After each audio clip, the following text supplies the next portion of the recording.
Welcome to Dark Fact, where we delve into the darkest corners of history.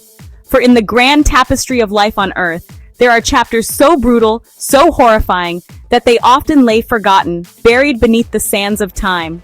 Today, we uncover one such chapter, a chilling chronicle of the horrifying torture methods used on women throughout human history, especially during the medieval era.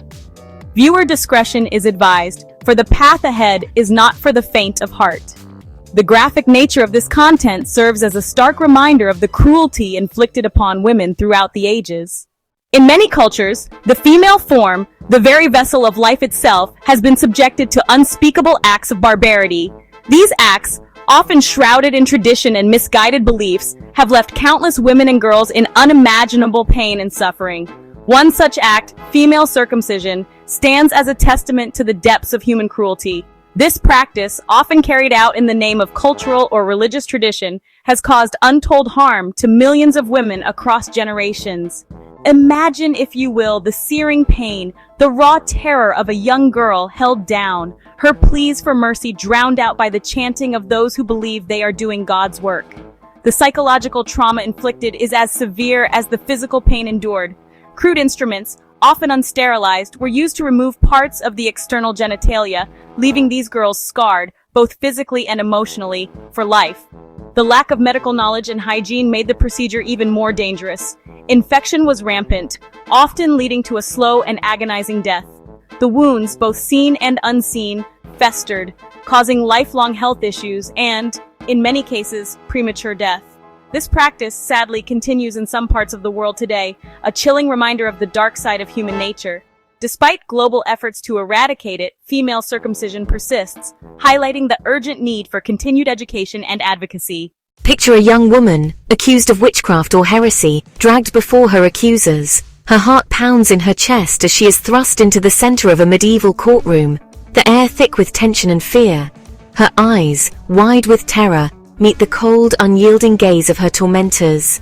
The room is filled with murmurs of the onlookers, their faces a mix of curiosity and dread. She is forced onto the chair, her naked flesh pressed against cold, unforgiving metal. The iron feels like ice against her skin, sending shivers down her spine. But this is no ordinary chair. Embedded within its surface are spikes sharp as a raven's talon, designed to inflict unimaginable agony. Each spike is meticulously placed to maximize pain. As the weight of her body settles, the spikes pierce her flesh, drawing screams that echo through the chamber. The sound is haunting, a testament to the cruelty of her captors. Hours could turn into days, the pain relentless, the suffering unbearable. Each moment feels like an eternity, her cries for mercy falling on deaf ears. The human capacity for invention knows no bounds, always pushing the limits of creativity and ingenuity. And sadly, neither does our capacity for cruelty. The same minds that create wonders can also devise horrors. The Iron Chair, a grotesque parody of a royal throne, stands as a chilling example of this duality. It is a stark reminder of the darkness that can reside within the human soul. The French Revolution, a time of great upheaval and change, also birthed a particularly cruel form of execution known as Republican marriage. This wasn't a union blessed by God, but rather a pact sealed in blood and terror. A man and a woman, often strangers, were bound together, their wrists tied, their bodies forced into an unnatural embrace. Then, amidst the jeering of the mob, they were thrown into the churning waters of a river, left to drown in each other's arms. The image is a haunting one, the desperate struggle for air, the weight of their bodies pulling them down into the cold, unforgiving depths. Chapter 4: Stoned, a slow, excruciating death.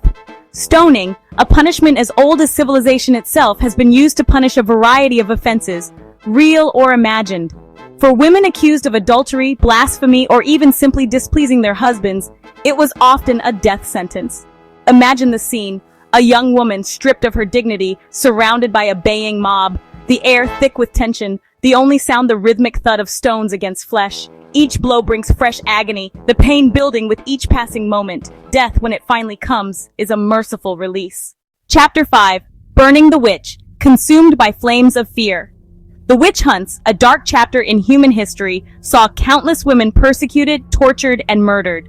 These hunts were fueled by fear, ignorance, and a desire to control those who were different. Accused of consorting with the devil, these women, Often healers, midwives, or those with knowledge of herbs and medicine, or simply those who dared to be different, were targeted.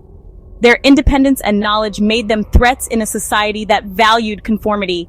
They were subjected to horrific trials by ordeal, where the outcome was often predetermined, and the accused had little chance of proving their innocence. One of the most common and brutal methods of execution was burning at the stake. This method was not only a form of punishment, but also a public spectacle meant to instill fear. Imagine the scene. A young woman, bound to a stake, surrounded by a jeering crowd. The flames licking at her feet, slowly rising higher and higher. The smell of burning flesh fills the air, mingling with the scent of fear and hatred. The smoke rises, carrying with it the cries of the condemned. The crowd watches, their faces illuminated by the fire as she screams for mercy, her voice drowned out by the crackling flames. Her pleas lost in the roar of the flames, her agony a source of entertainment for the onlookers. It's a scene of unimaginable cruelty, a stark reminder of the dangers of ignorance and superstition. This dark period in history serves as a cautionary tale about the consequences of fear and intolerance. Chapter 6. The Pair of Anguish, a whisper of pain, then agony. The pair of anguish, a device as insidious as its name suggests, was designed to inflict pain beyond measure. This pear-shaped instrument, cold and unforgiving, was inserted into the victim's vagina or anus. Then, with a sickening crunch, the device was slowly expanded, tearing at delicate flesh, causing unimaginable agony. The screams of the victim were music to the ears of her tormentors, proof of their power, a testament to their cruelty. Chapter 7. Death by 1,000 Cuts. The Agony of the Saw. Now the saw, a tool meant for shaping wood, takes on a sinister aspect when used against human flesh. Women accused of crimes real or imagined were sometimes subjected to this horrific form of execution. Suspended upside down, their blood rushing to their heads, they were slowly sawed in half. The agony was drawn out, the suffering absolutely unbearable. This wasn't just about punishment, it was about sending a message, a chilling reminder of the price of disobedience. Chapter 8. The Grumbling Rains Silencing the Voices of Women. The grumbling rains, a device as brutal as it is effective, was designed to silence dissent. This instrument of torture consisted of metal reins, often lined with spikes that were forced into the victim's mouth.